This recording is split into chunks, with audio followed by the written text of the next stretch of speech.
పేద ప్రజలు పేదవాళ్ళు ఎంతోమంది ఉన్నారు. వాళ్ళకి ఒక మంచి ఎడ్యుకేషన్ ఇవ్వాలని నారాయణ ఇన్స్టిట్యూషన్ నుంచి స్టాఫ్ పెట్టా.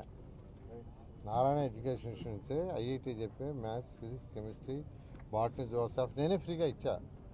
జీతాలు నారాయణ ఇన్స్టిట్యూషన్ ఇచ్చాం. ఎందుకంటే నెల్లూరులో పుట్టి పెరిగినందుకు ఈ రాష్ట్రం, ఈ దేశంలో ఎడ్యుకేషన్ ఇన్స్టిట్యూషన్స్ని ఎంతో ఉన్నత స్థితికి నారాయణ ఇన్స్టిట్యూట్స్ తీసుకుని ఈరోజు మంత్రిని అనే ఉద్దేశంతో ఆ రోజు పేదల కోసం చేశారు. కానీ గత ప్రభుత్వం నిర్విరామం చేసి హాస్టల్స్ తీసేసి దిక్కుముక్క లేకుండా చేశారు. అయితే మొన్న ఎలక్షన్స్ ముందు నేను అందరికీ చెప్పాను ప్రజలకి, మళ్ళా అదే విఆర్ హై స్కూల్లో ఒక చక్కటి స్కూల్ స్టార్ట్ చేస్తే ఈసారి.